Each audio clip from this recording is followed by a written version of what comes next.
Krishna Chaitanya Prabhu Nityananda Sri Advaita Gadadhar Shivasari Gaur Bhaktivinoda.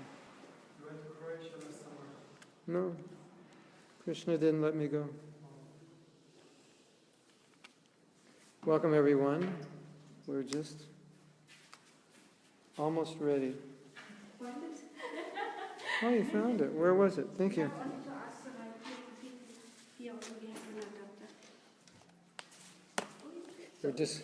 We're a little disorganized, but we're getting there.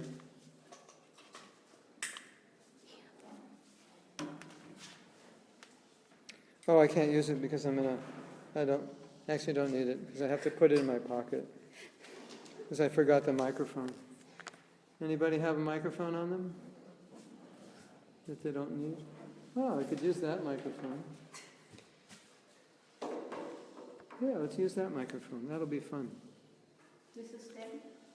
Move this. Excuse us, everyone. We're doing something innovative right now. We put this here.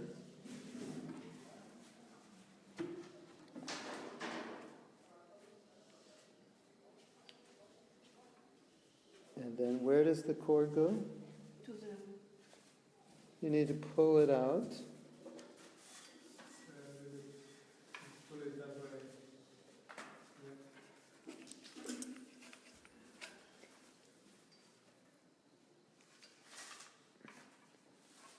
Okay, give that to me.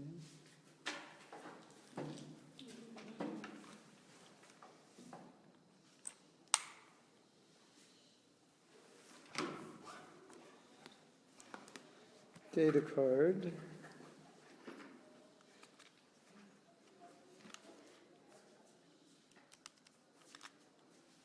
Sri Krishna Chaitanya Prabhu Nityananda Shri Advaita Gadadhar Shivasari Om Jnana Timirandasya Jnananjana Shalakaya Chaksurum Militam Jena Tasmai Sri Gurave Namaha Sri Chaitanya Manobhishtam Stapitam Yena Bhutale Shayam Rupa Kadamaya Tarati Shapadantikam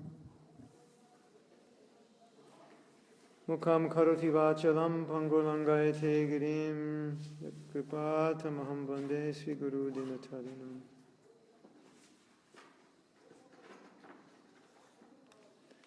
Now we can use the adapter because we changed our plan.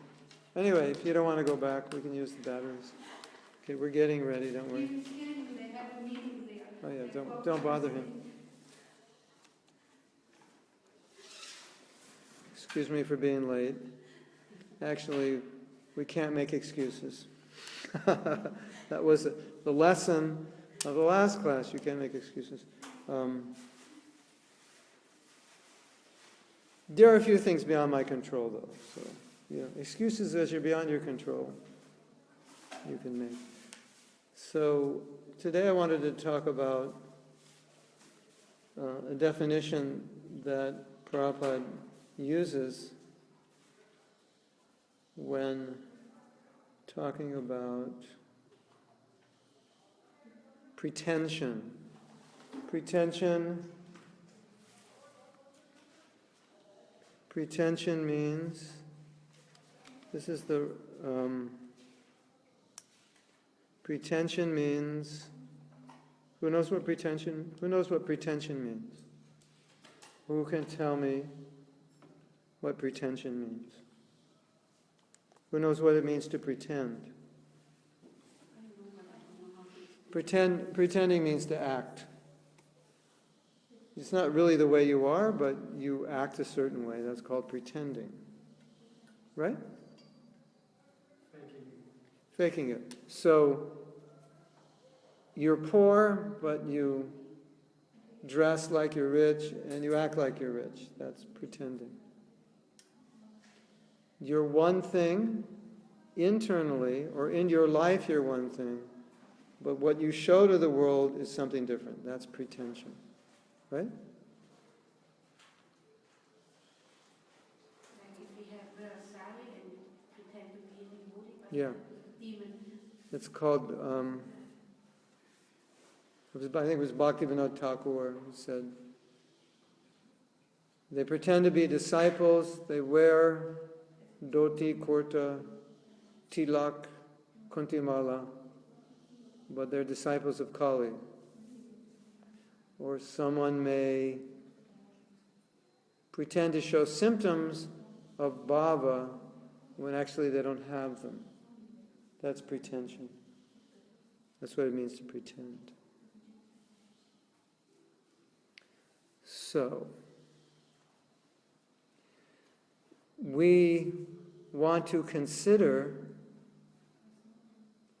how we are different in the way we show ourselves to the world and how we are. Or are we trying to impress people? Or are we just, there's a saying, I don't know if you have in Russia, what you see is what you get. You have that saying? What you see is what you get? You know what that means? Like it actually, what it looks like is what it is. Some things they're plastic, but they're painted to look like metal and gold. So it looks like metal, but it's plastic. So it's not what you see is what you get. It's what you think you see is not. You don't get what you're seeing because you think you're seeing metal. That's the idea. So let me read something and it'll help us understand. I believe this is from I didn't write down where this is from. It's from Chaitanya, you can tell it's from Chaitanya Charitamrita. This is the verse. The Lord replied, I cannot tolerate seeing the face of a person who has accepted the renounced order of life, but who still talks intimately with a woman. This was the chastisement of Junior Haridas. And this chastisement was done as an example. It was about hypocrisy. He was a sannyasi, and he was talking to a woman. Actually, she was an older woman, and he really wasn't talking, he was begging. But Lord Chaitanya used it as an example. The sannyasi should not be speaking to women in a solitary place. So he's saying, I can't stand looking at your face. What did he say? That's pretty heavy, isn't it? I can't tolerate looking at the face of a person who's dressed as a sannyasi, but who talks intimately with a woman. So it's a pretension. He's pretending to be a sannyasi. I can't tolerate this. Purport. Srila Bhaktisiddhanta Saraswati Thakur comments that Shara Lata, this word Shara Lata, it's used in the verse and it means simplicity. And simplicity in this context means what you are externally is the same as what you are internally. That's what Prabhupada means by simplicity. As opposed to, you could say simplicity in this sense is the antonym to duplicity, being that I'm different. My actions are different from who I am.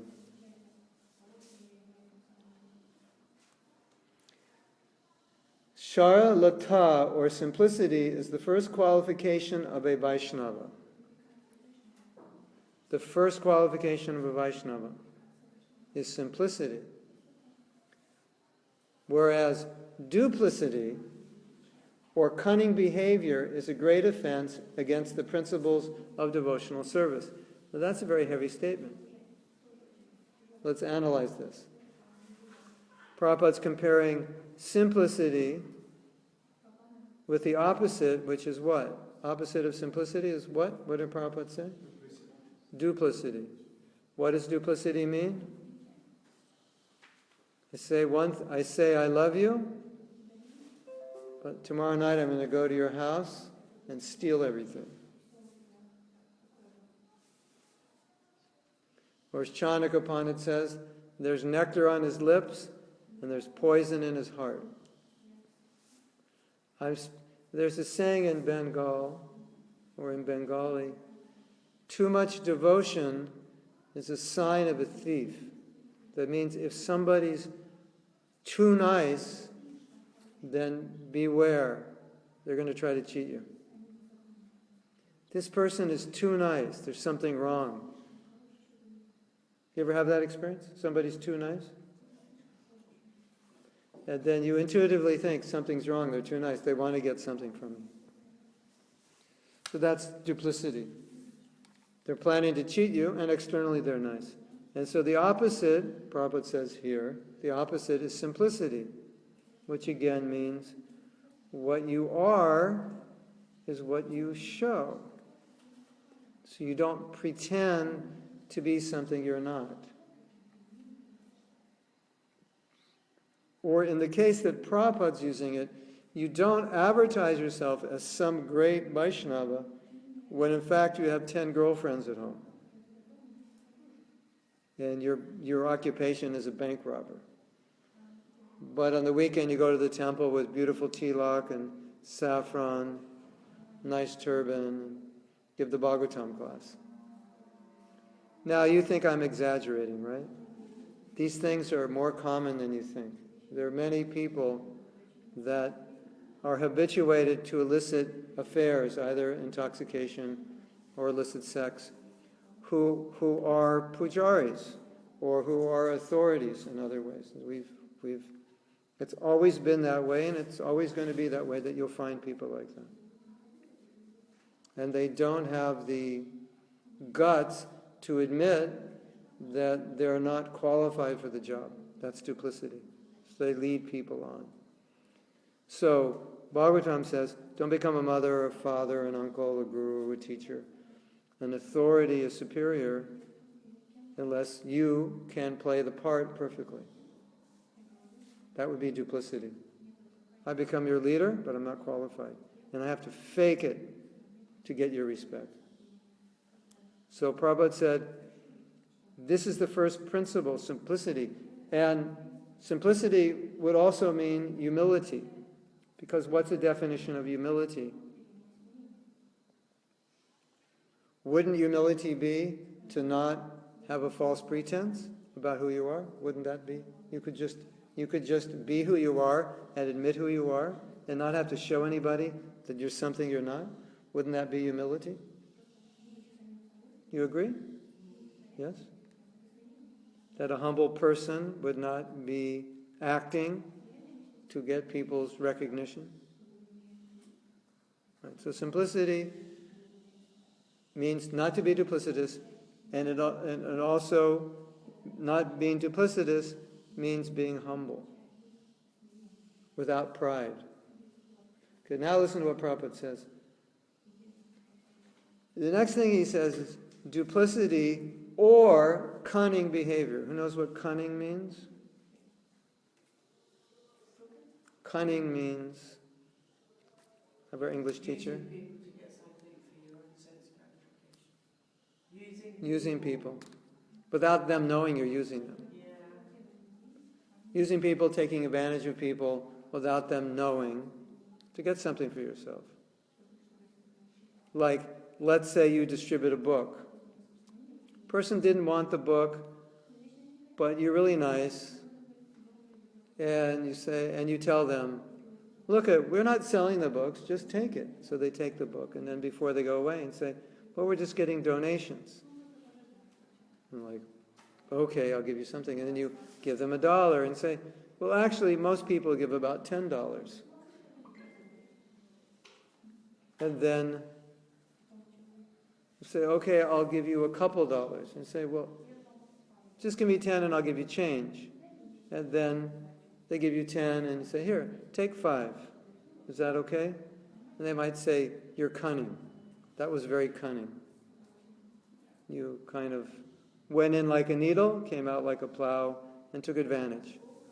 That's cunning. So, Prabhupada compares duplicity with cunning. Cunning is dishonesty. So then you can say duplicity is dishonesty because you're not real about who you are.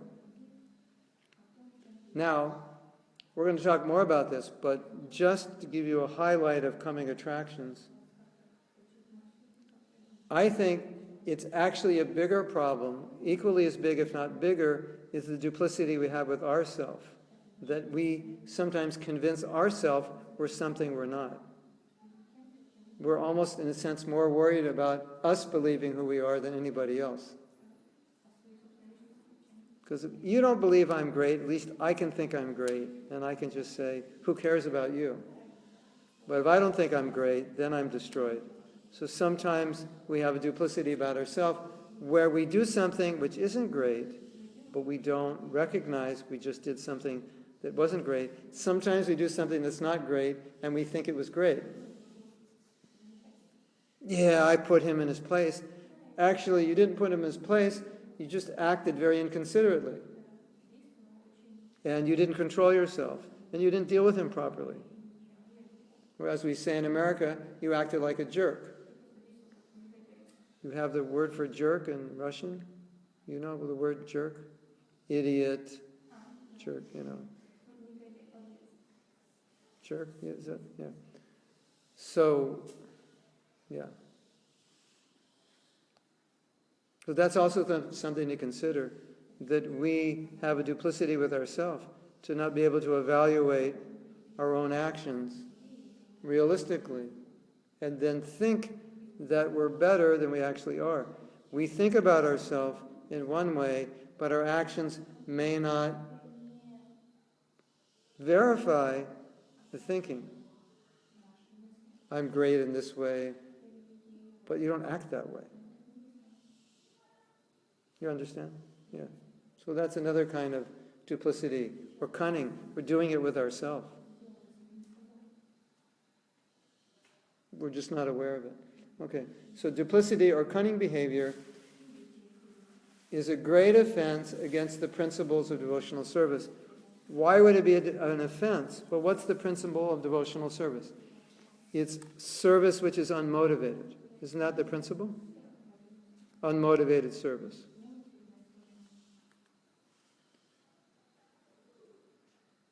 And duplicity would mean you're trying to get something from your service. You're not being honest, you're not being pure, but you're being motivated. You're being duplicitous with the principles, acting outside the principle. Okay.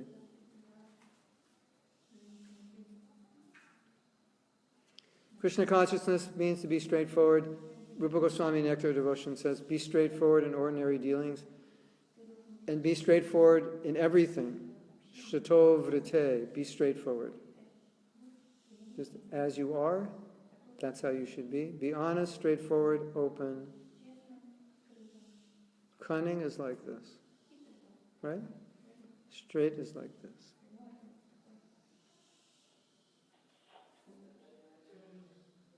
I was going to say, we can always, sometimes as well, you can be being duplicitous on behalf of other people. To protect them? To protect other people? No, in service you can be, your intentions can be innocent, but because you're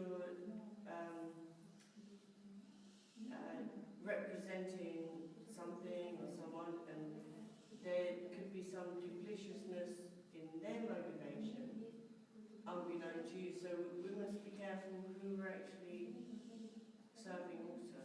Well, if it's unknown to you, then how can you be careful? I know what I mean is, so, you know, like you might pick up a feeling that there's like, I don't know, Well, perhaps I'm just being too... if you, I would say, one thing I can say is that if you associate with duplicitous people and it doesn't bother you, then something's wrong. Yes? Anyway, yes.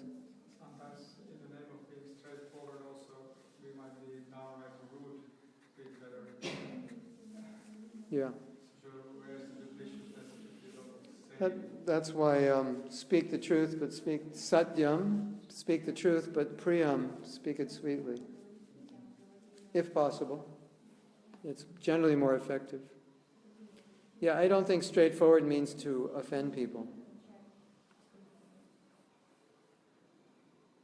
And generally, when Prabhupada's speaking about being straightforward, he's speaking about not showing off more than telling people what's wrong with them. I just want to be straightforward with you, and I think you're really a horrible person for doing this and that. That's not really what Prabhupada has taught us, right?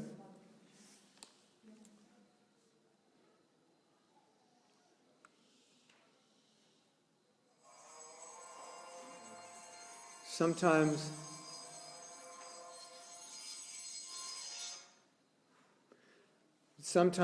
it doesn't mean you're not straightforward if you don't say something, because it may be inappropriate. And it may be wise not to say it. If you said a lie, that's different. If you don't say anything, that may not be considered a problem if it's in the interest of the situation. That it would just be an unnecessary disturbance right now for people to know this. Right? Just by acknowledgement negates the fact that you haven't said anything, because you're not. By you noticing and acknowledging that the situation, even if you don't speak it, then At least you're aware of the situation? Yeah, you're aware and you're not making excuses, or you're not being duplicitous on it internally. Yeah. So then you can say, when you make an excuse,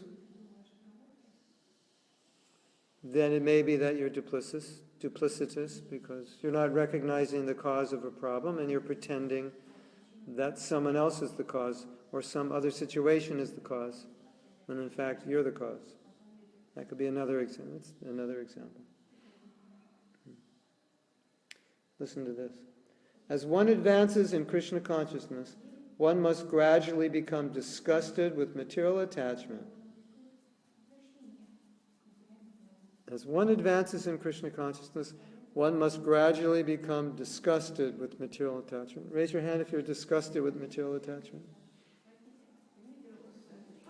want to be. Yeah.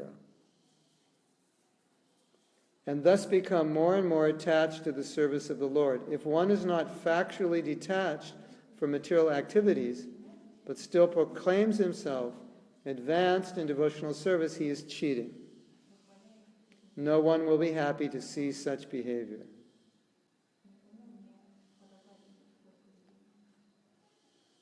So, then you might ask the question, well, as a young devotee, I may be asked to give a class, and I'm not a perfect example of what I'm teaching. Is that duplicity? Good question, isn't it? Because it sounds, in a sense, like it is, based on what Prabhupada said. Just like before I came here, I ate 26 pieces of pizza. And now I'm going to give a class on austerity. That's not right. So, the answer to this dilemma is that if you're a teacher, you have to live what you're teaching. Because that's where your power comes, from living it. And if you're not living it, in a sense, I mean, you could say by teaching that will help me live it, and that is also true. But a higher principle is live what you teach. And you're going to teach a lot of things, and so you want to live these things. And I think any of us who have to teach something that we don't live feel a little bit duplicitous. You agree? You agree? it's not a good feeling to teach something that you don't follow. You just feel like a hypocrite, right? So you can say in one sense, to avoid pretension, whatever you teach, you live. Is that okay? Can we come back to the class? When we are asked to give a class, and usually, when I am asked, I feel not qualified to give a class or to speak in front of John Oliver or Pankajani or other senior devotees. I just think I'm a pretender, but sometimes we have to give a class for the purpose of services. Yeah. So Aditi's saying you may feel unqualified, but sometimes you'll have to give a class. It's what you've been called to do and you have to do. I would just say that this principle, I'll give you an example. Let's say they ask me to give class next week. So this week I read the verse, and the verse says, devotees only eat and sleep as much as they require, not 1 iota more, not 1 second more. And that's the gist of the purport. So what do I do that week? That week I make sure I don't eat or sleep 1 iota more than I need. Because at least I'll have the power to teach that verse. So that's one way of doing it. And I personally don't do that just so I won't be duplicitous. I do that so I'll have some Shakti to understand the verse. Because the more I live it, the more I'll understand it. So, aside from the issue of duplicity, just as a service to the devotees, to be able to explain something, it's better you live it. Because then you can explain from your own experience. And that is realized knowledge. Right?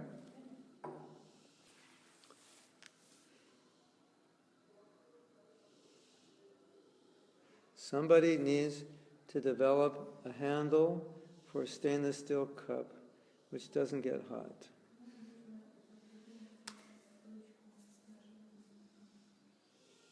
It could be an elephant's head or something cool.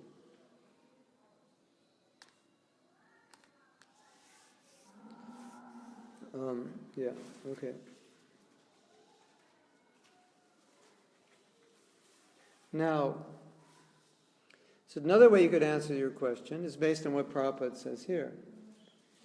He said, if one is not detached, but proclaims himself advanced, he's cheating.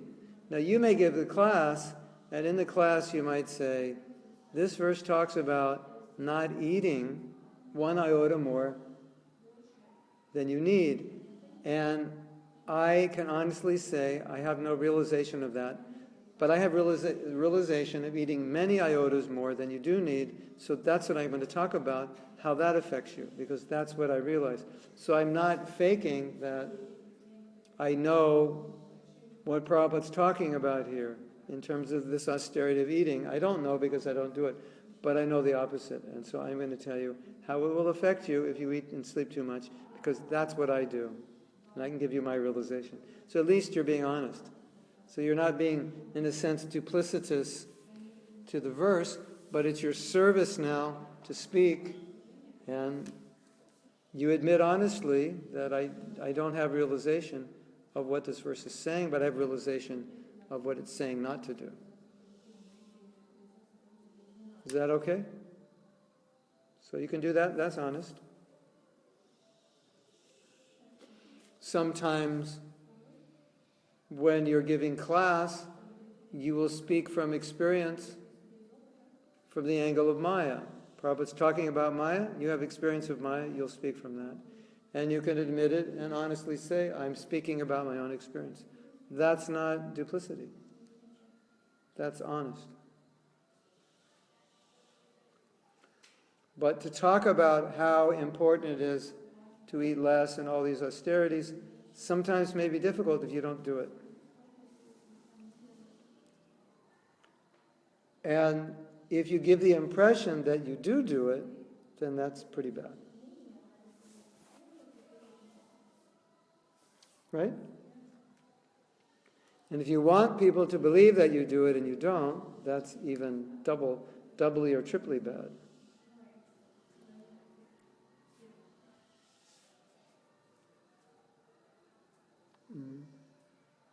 Okay. Hare Krishna. Excuse me.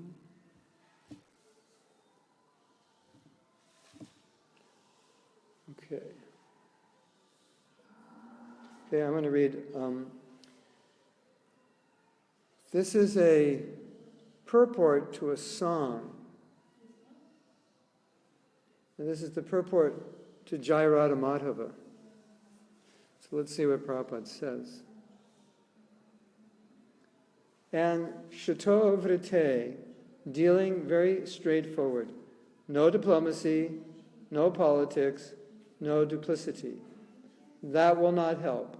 Sato Vrite, Vrite, his profession should be very straightforward. No underhand dealings. Shato Vrite and Sadhu Sangha. In the association of devotees, 6 things: enthusiasm, patience, firm conviction, following the rules and regulations, dealing straightforward, no duplicity, and in association of devotees. If you can keep these 6 principles always in front, then you progress in Krishna consciousness.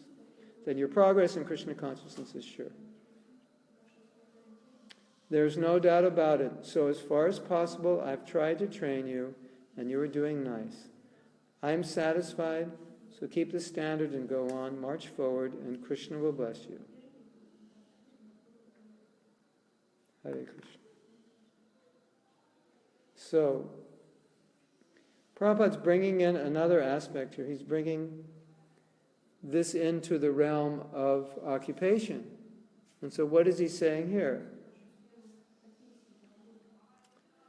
Dealing's very straightforward. What does that mean, dealing's very straightforward? It means your dealings in the world, not just with devotees, but of course with devotees, your dealings in the world with people in general, they should be very straightforward. Then Prabhupada said, no diplomacy, no duplicity, no politics. So what's significant about this? The first thing we read was that duplicity, what do we say?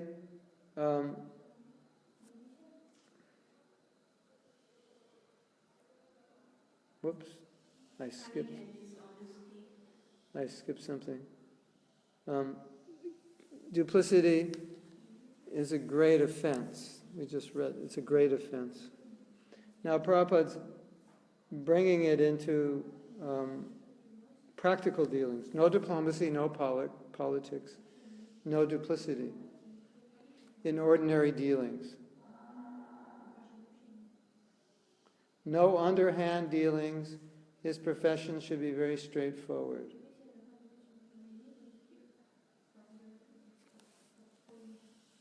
So it's important, Prabhupada's making the point, it's important everywhere, everything we do. Interesting, isn't it?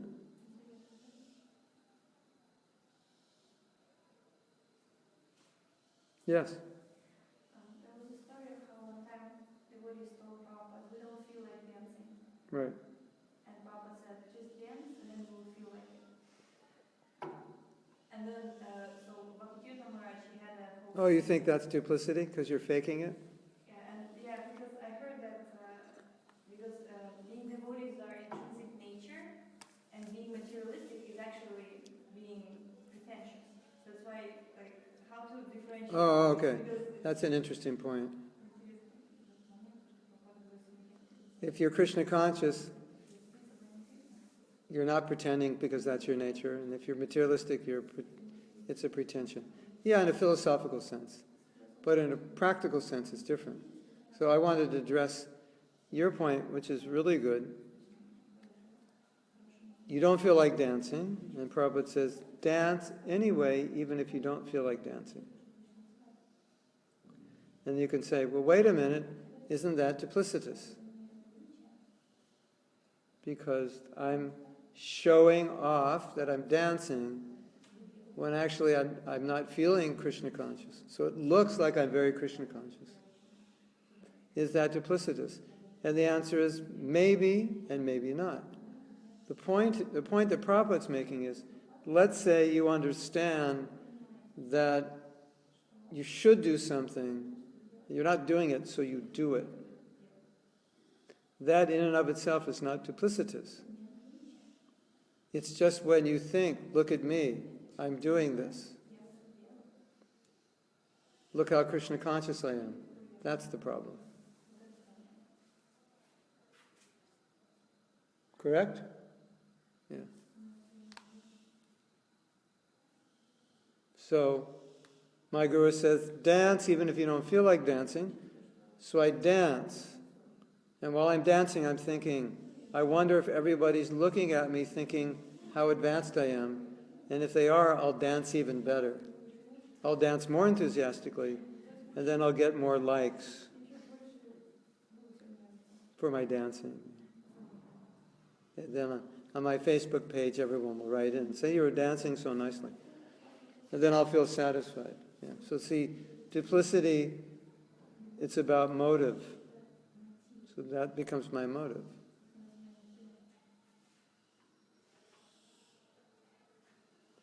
Duplicity is connected with pride because I'm doing something to get recognition.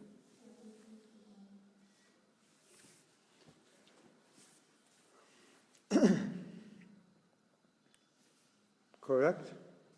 Yeah.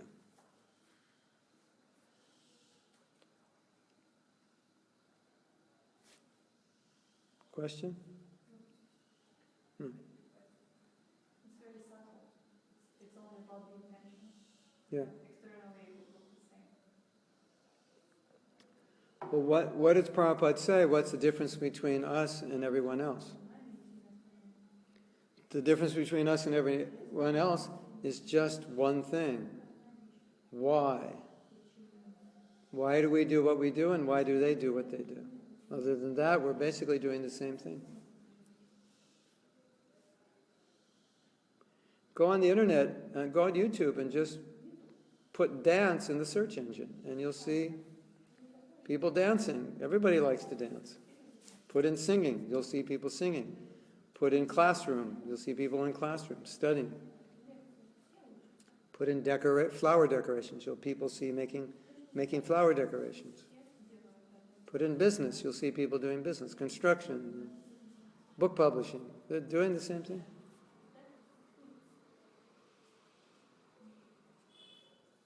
So it's just about intention. What's the difference between the mode of passion and the mode of goodness? It's the intention with which one acts. That's all.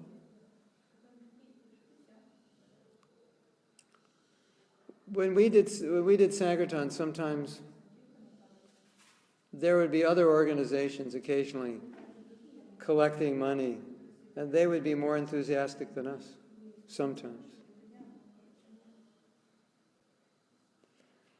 And later we found out that this organization were recovering alcoholics, and they were dressed up like priests. And they lived in a kind of shelter, and they raised money for the shelter by collecting donations, and they had like a priest shirt and collar and black pants. And you know why they were fired up? Who could guess why? Who would like to guess why they're so fired up to collect money?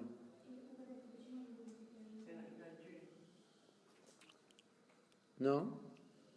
It relates to the money. But they get a percentage of the collection. So the devotees would say, they're more fired up than we are. I said, yeah, because they're getting a portion of that money. So they're doing the same thing, collecting donations, we're collecting donations. The motive is different. Otherwise, the same. Yeah, I noticed when I first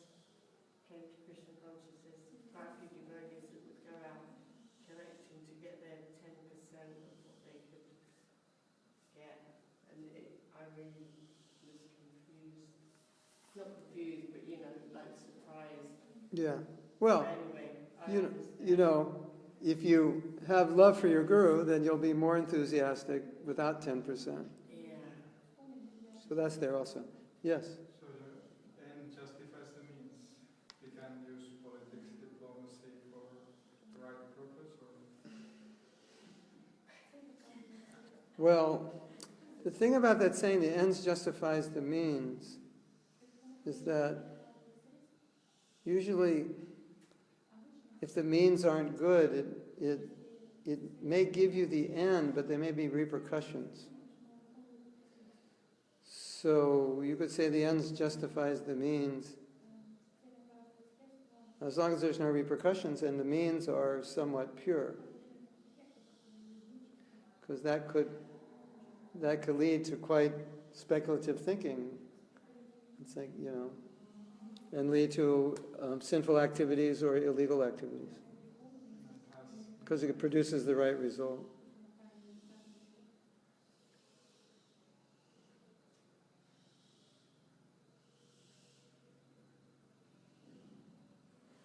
If the motive is good, usually the means will be good. Generally. And I think the problem is that if you think, because my motive is pure, I can do anything, then you'll get in trouble. Because you could end up doing anything. Right? Well, I have a pure motive, I just want to do this for Krishna. Okay, so that pure motive now, I think, gives me a license to do the wrong thing. Because it's for Krishna. Now, philosophically, you could back that up. Because there was a conversation with Prabhupada about lying on book distribution. And Prabhupada said, you're dealing with people who look at lying as bad. And so if you lie, that's not going to work. He said, but actually, anything you say to get someone to take to Krishna consciousness, in the ultimate sense, is not a lie, because it's helping them. So Prabhupada said a devotee can never lie, because whatever a devotee does helps people become Krishna conscious. But now if you take that, then you think you have a license to lie and cheat, because it's going to help them. And therefore, as a devotee, I can't really lie and cheat. So even though when I'm lying and cheating, I'm really not, and then that creates a problem. You've seen that problem before? Yeah. Then Prabhupada said, then he gave the example, you have to know how to catch a fish without getting caught, and that requires expertise. See, the heart of a pure devotee is so pure that whatever he does is solely motivated to help people. So then Prabhupada gave the example. He said, just like a child is sick and he doesn't want to take his medicine. So you say, Tommy, take the medicine and I will give you a sweet ball. But if Tommy eats a sweet ball, he's going to get sicker. So mother's not going to give him a sweet ball. She's lying. Why is she lying? Because if he doesn't take the medicine, he's not going to get better. And Prabhupada said, of course she's not going to give the sweet ball. So if you tell someone, take this book, it'll grow hair on your head if you're bald. Take this, it'll repair your marriage. Take this, in the ultimate sense, it'll do everything.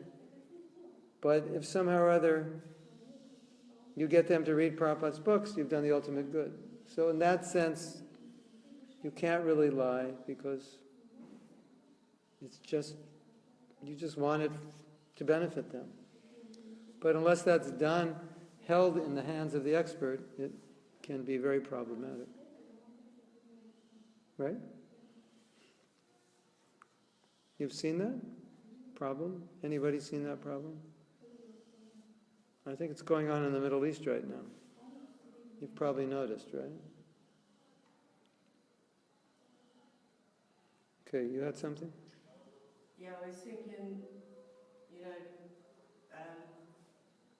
often you give prasadam to non-devotees, like, and you give prasadam, and you know, I remember giving cake at some playgroup thing once to parents of kids and the kids on one of my kids' birthdays, and then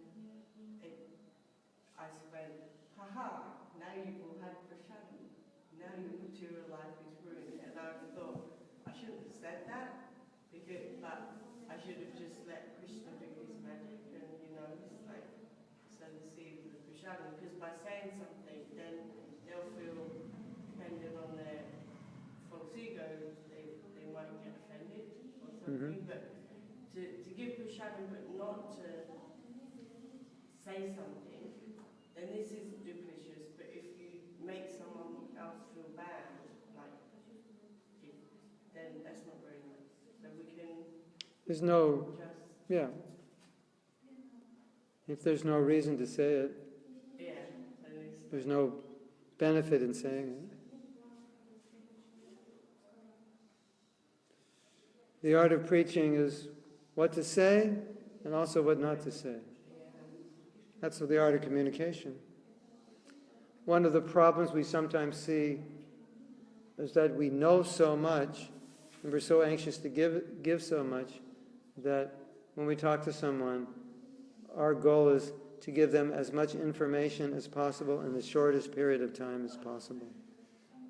It's like, you just, here, eat this, take this, and this, and it says here and that, and Prabhupada said this, and Krishna does this, Gita says this, and you'll never see them again. And one of the, you know what that's like? It's like, you're sitting out in front of a restaurant and you're giving out appetizers to get people in the restaurant, and you give somebody 40 of those appetizers. So after they have 40, they don't have to go in the restaurant.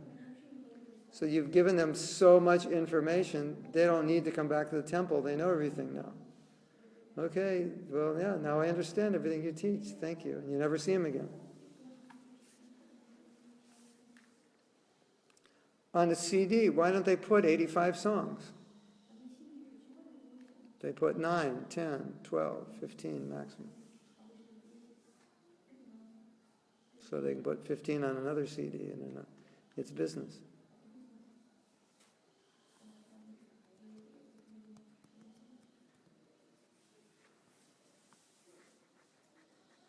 I'm going to read one purport. This is from Madhya Lila 19:159.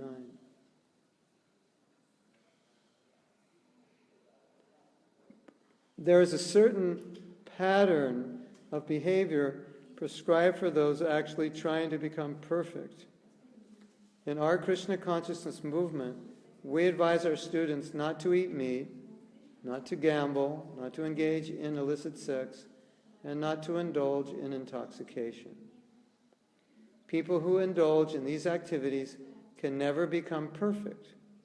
Therefore, these regulative principles are for those interested in becoming perfect and going back to Godhead, going back to Krishna Loka. No, going back to Godhead. Kuti nati, or diplomatic behavior, cannot satisfy the Atma.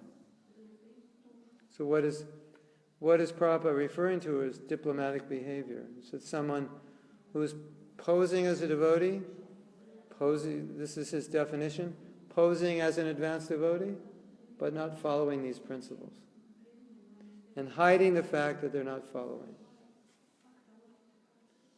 Kuti nati, or diplomatic behavior, cannot satisfy the Atma, the soul. It cannot even satisfy the body or the mind. The culprit mind is always suspicious. Therefore, our dealings should always be straightforward and approved by Vedic authorities.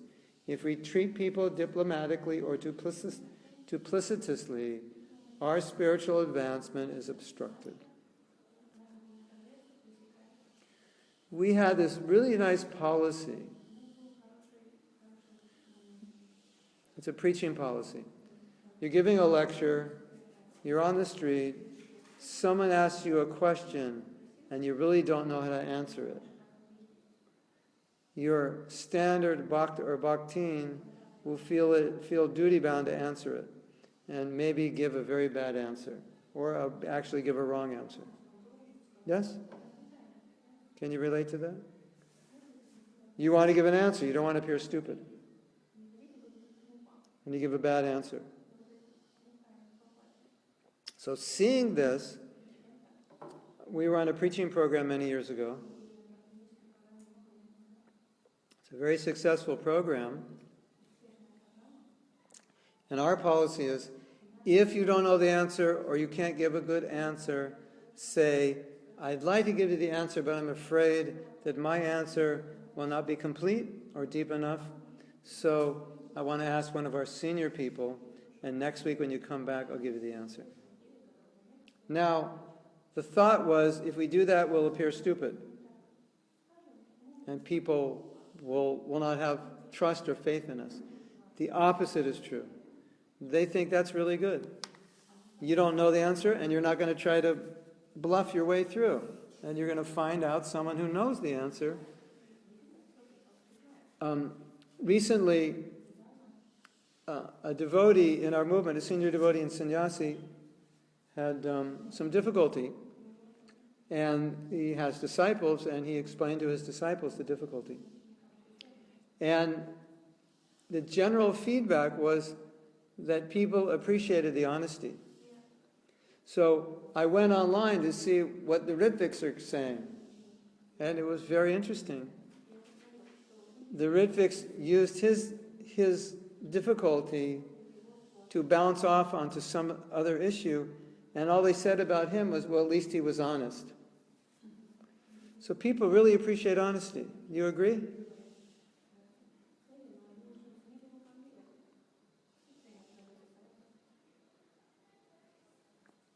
Now here's a problem. As teachers, as I said, we're supposed to exemplify what we teach. And in Indian culture, where do the teachers sit? They sit above the people, don't they? And the people respect them. So in that culture, it's really difficult to say, actually, what I'm teaching you, I don't follow. It doesn't fall within the paradigm of that culture. But in the Western culture, if you say that, people think, oh, he's honest. He's also struggling like me with the same problem. They actually appreciate it. Have you seen that? Is that true in Russia? It's definitely true in America. Is it true in... Is it? Your country? Your country? Your country? Oh, in England, definitely.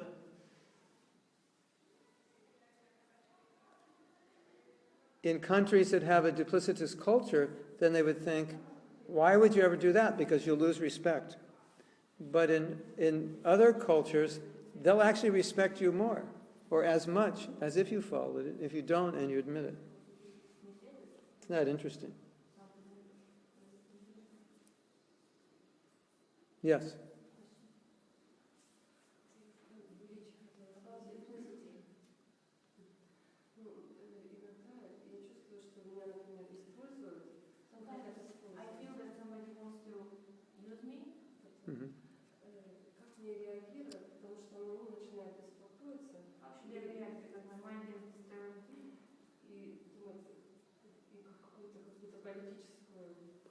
Well, I think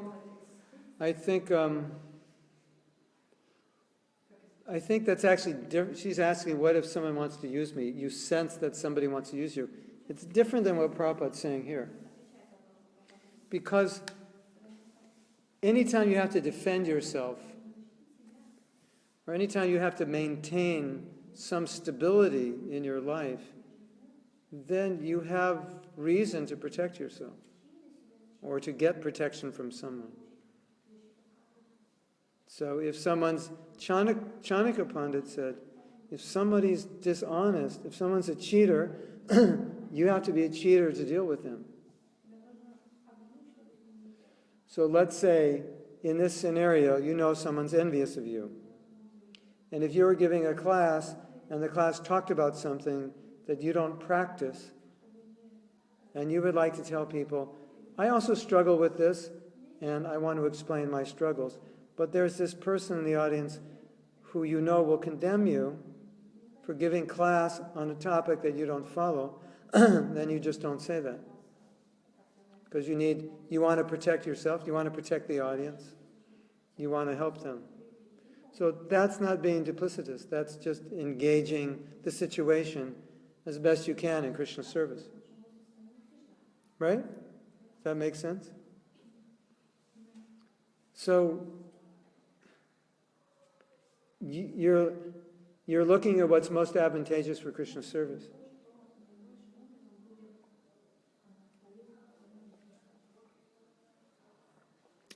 The newspaper comes to your temple. And at your temple, there's been a lot of internal conflict. So then, he wants to interview you to understand what life in Krishna consciousness is like. And he asks you a question. He said, I would assume as spiritual people, you have a lot of respect for one another. And because of that respect, you get along better than people outside. Then you don't say, oh, here at our temple, we have so many problems. In fact, our temple president has got this huge ego, and nobody can stand him. He's completely arrogant. And practically everyone's leaving the temple now. You don't say that. In fact, when Prabhupada was interviewed, sometimes they would say, well, how many temples do you have? How many devotees? And he'd say, we have 100 temples and 100 devotees in each temple. And 10 cars in each temple. And we all knew we didn't have 100 devotees, and certainly not 100 devotees in each temple. But Prabhupada wanted to impress upon them that the movement's expanding, or you could say, Prabhupada saw the future, so we do have 100 temples, it's just going to be a few more years. So he wanted to give a certain impression, so he stretched things a little bit. That's not what Prabhupada's talking about here. That's not pretension.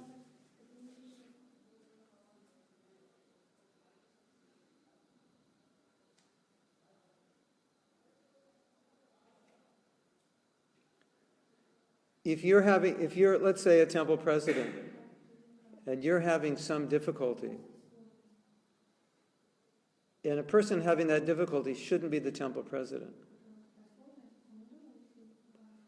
And you explain that to the devotees in your congregation that I'm having this challenge. Like, I used to be an alcoholic, and for the last 6 months, every night I drink a glass of wine, and I can't control it.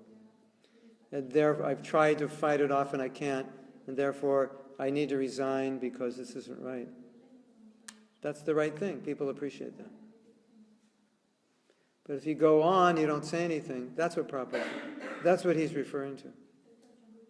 And you continue to be honored by devotees as the temple president and served. And every night you're drinking wine. That's what Prabhupada's talking about. And perhaps demanding honor as an advanced devotee. That's what he's talking about.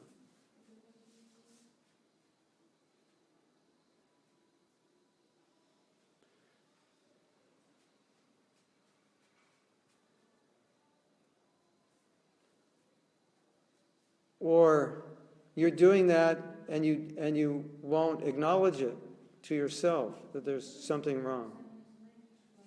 You rationalize it. But it's just wine. I don't really get drunk. I just get relaxed. There's nothing really wrong with it. Prabhupada said no intoxication, and 1 glass of wine is not intoxicating me. So it's really not intoxication. That's a problem. Then you're not being real to yourself. You're being duplicitous to yourself. You're showing off to yourself. You're pretending to yourself.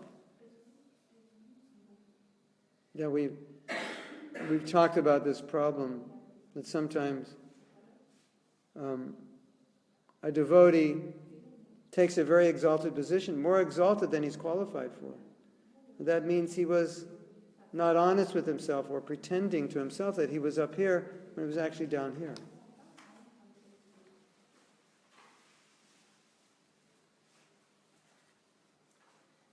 They have a saying in the world of self-development, what are you pretending not to know?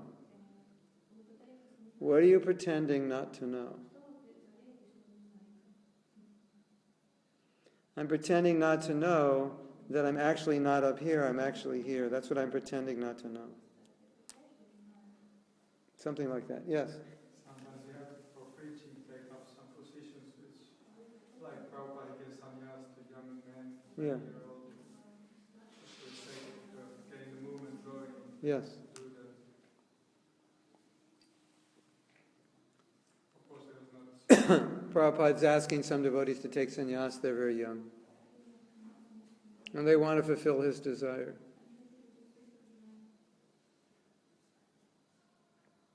I would say in most cases they wanted to be sannyasis also, in the majority of the cases.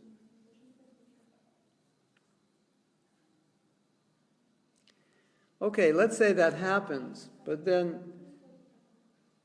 the next problem, or even let's say this isn't a problem, the next problem is, now that I have a danda, it means I'm better than you. And I go strutting around the temple with my head in the air. That's the problem.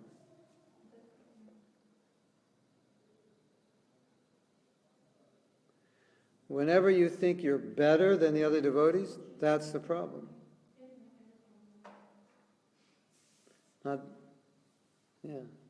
Not that's a problem, that's the problem. And until we overcome this need to advertise and show ourselves as better, we're never going to go back to Krishna. Because Vaishnavism means you see everyone better than yourself. And you're not trying to get honor from others. Because getting honor from others is a form of sense gratification. It is so subtle. This is one of the highest forms of sense gratification available in the material world, is honor. And if you're seeking honor from devotees, then you're seeking sense gratification from devotees. I may not be able to have gross sense gratification, so let me get subtle. Let me get the honor from everyone.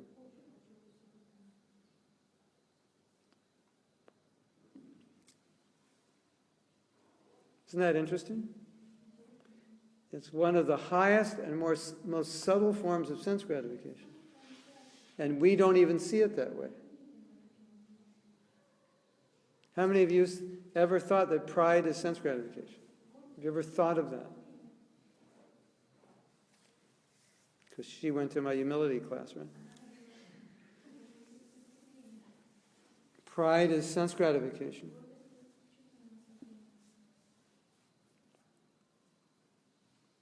Isn't that interesting? Actually, it's very difficult to see why I'm doing things. Am I doing it? Yeah. Somebody is appreciating it. Others can appreciate it, and you can be happy. But as long as you understand that it's by Guru and Krishna's mercy that you were able to do anything, then you're okay.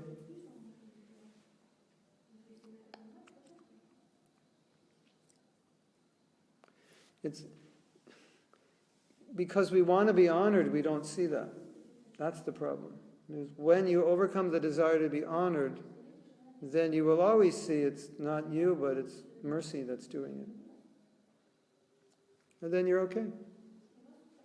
Yes? Isn't it a human need to be appreciated, respected, and loved? The human need to be respected, appreciated, and loved. Yes? So you're going to make a sign that says, please appreciate, recognize, and love me? Or make a card and give it out to all the devotees? That would be an interesting idea. Probably uplift the consciousness of the movement. That's true. And the first thing is, we should understand that in relation to other people. Like, she wants to be appreciated, she wants to be loved, she wants to be recognized, she wants to be honored, he wants to be honored. So we know that for others, and therefore we should do it for them. And it's true, it will inspire, it will make them feel like they're worthy, that Krishna appreciates them. But for us, we're supposed to take it differently. Now, there is a difference between feeling some gratification when you're recognized and doing service with the motive to be recognized. Like, if I say, Laura, I really like the fact that you listen so well in class. She's going to feel good, and she shouldn't feel guilty for feeling good because it's human and it's normal. Right? You'll feel good. I feel good. And then she goes home, oh, man, I'm so sinful. I was told I listened well in class and it just made me feel so good. There's something wrong with me. No, we shouldn't feel like that. But if she's sitting in class and she sits in the front and she pays really good attention and her whole reason is to get recognition, and it's more important for her to get the recognition than to listen to the class, that's a problem. You see the difference? Because it's natural, if we're glorified, we'll feel good. At the same time, if somebody glorifies you and you take it properly, you'll think, it's Guru Maharaj's mercy, it's Prabhupada's mercy. You take it in the proper way. So it doesn't go to your head. But you will be encouraged, because being recognized is encouraging. It's encouraging that I've done something right and good, right? So it's not wrong to be encouraged by that.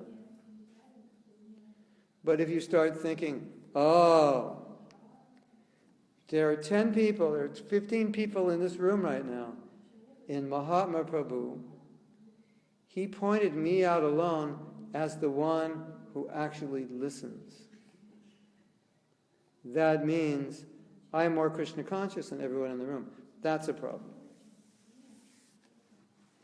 But if you just take it and say, thank you, I appreciate that, and feel inspired to listen more, that's good, right? Yes? Laura listens very well. Yes? Now, if you have low self-esteem, you'll get agitated. I listen well too, and he didn't recognize me. I don't like him. I'm not coming to his classes anymore. Right? So that's part of the problem of what this need to be recognized does. It can create conflict. It can create depression when we don't get it. Why didn't he recognize me? I was listening also. In fact, I think I was listening. I saw that she was, scratching her toes all the time. I didn't scratch my toes. And why didn't he recognize me? He doesn't like me, right? Nobody likes me. I'm not coming to class. I don't even know if I want to be a devotee anymore.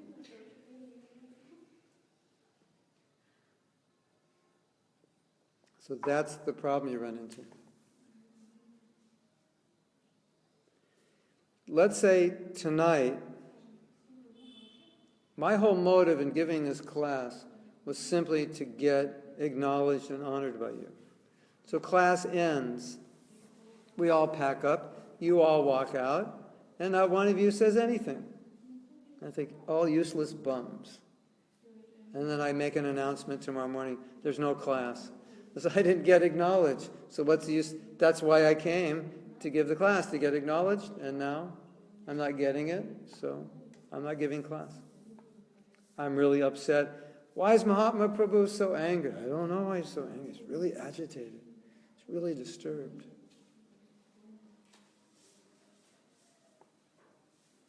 So those are the kind of things that can happen when you're motivated by a desire to be honored. Expectation doesn't happen.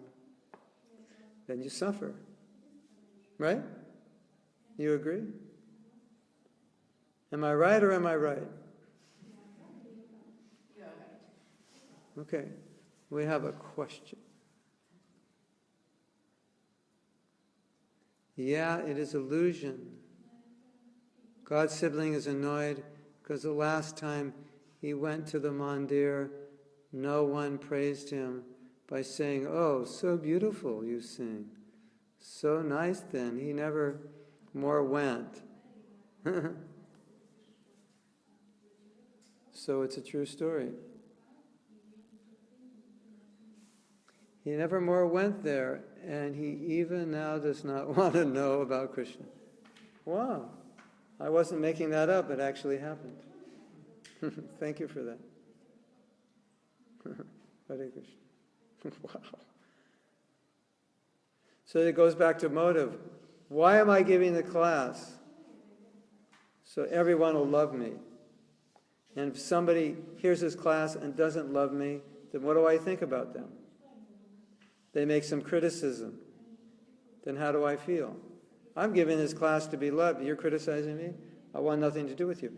Now, if I'm humble and someone makes a criticism, then I'll listen to it because I want to improve myself. So my motive is to give class, to teach, not to be honored. And if someone doesn't like it, then I want to listen because I want everyone to get the most they can because my motive is to teach. So then I'll be able to listen to the criticism.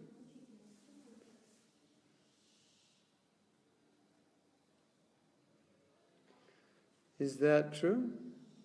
Yes? Okay. So we can call this class Don't Be a Pretender.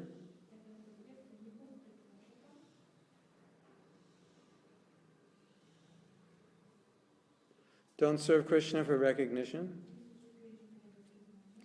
Don't serve Krishna to show off that you're someone you're not.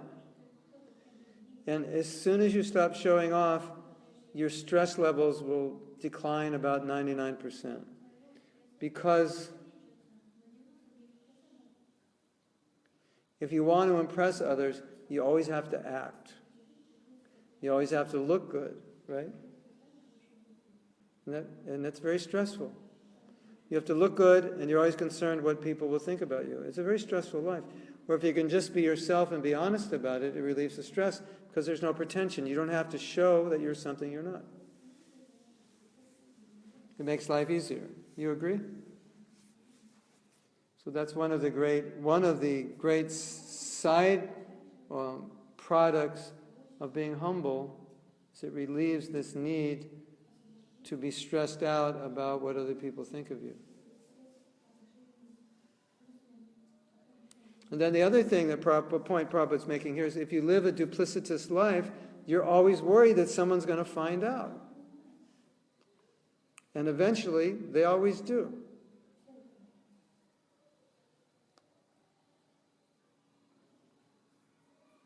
You were caught red-handed at midnight at night, and someone just happened to be walking around lost. He couldn't find his way home. And there you were doing something you shouldn't be doing, and he saw you. And then it goes all over the internet. But you've been doing that all year, and you never got caught, and you've been hiding it. What kind of life is that? It's a difficult life. Yes? That is the flip side of this also. That some people say, if I'm honest, I'm an animal. Why? Oh, if I'm honest, then I have to admit I'm an animal? Yeah, I can't follow anything and don't do Well, the other side.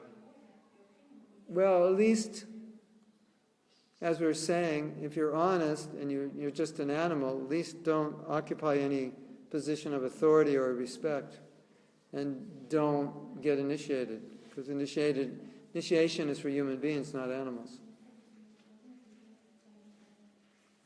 So at least act accordingly to your position. Okay, we can stop here. Oh, we have another comment.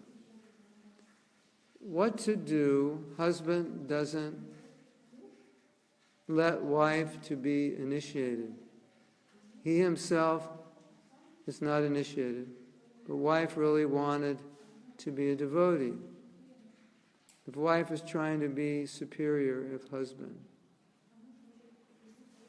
she's saying, her husband, if she gets initiated, would she be superior? What if husband never lets it happen? What wife should do? Should wife showing off? Showing off?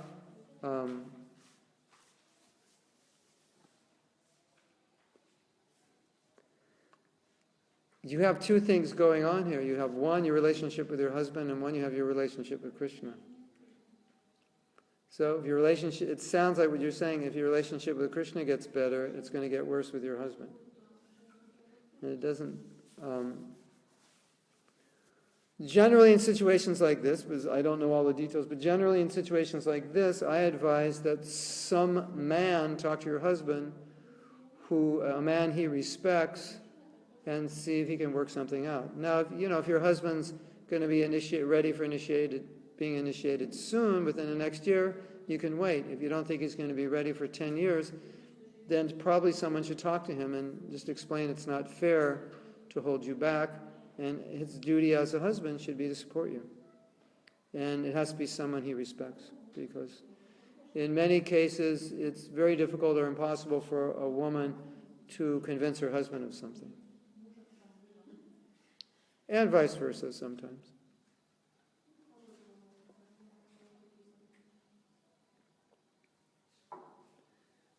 So if someone convinced him to be more supportive,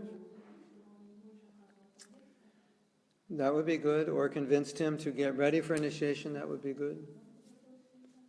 Or convinced him, or somehow they're straightened things out. Someone else will have a better chance.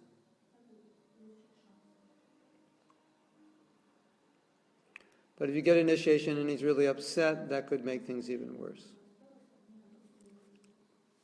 Is that okay? We can stop? Shouldn't we aspire for something higher always? What is the balance? Should we, the balance between where we're at and where we aspire? Well, Prabhupada explained that. He said, it's that same point. You aspire for something higher, but because you aspire for something higher, you don't think you're higher. Okay, I am aspiring for something very high. And the illusion would be that because I'm aspiring, I think I'm better than everybody, because my aspirations are higher. Or I think I'm better because my aspirations are better. I'm following strictly certain practices that are followed by more advanced devotees, then the illusion is I think I'm more advanced because I'm doing the practice. That's what Prabhupada said. Follow, but don't imitate means you do the practices, but you don't think that by doing the practices I'm on the level of these great devotees and I can act like them.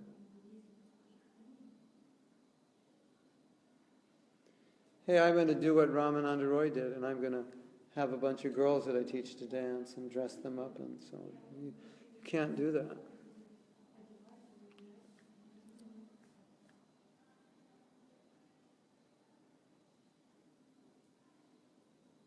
So you follow, but you don't imitate. Imitation means you think you're on the level of the person you're following, when you're not, or not even close.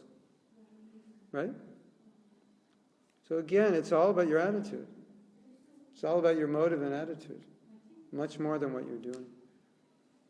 Okay? Now we're officially ending. Thank you very much. We'll see you tomorrow night. We'll take up where we left off.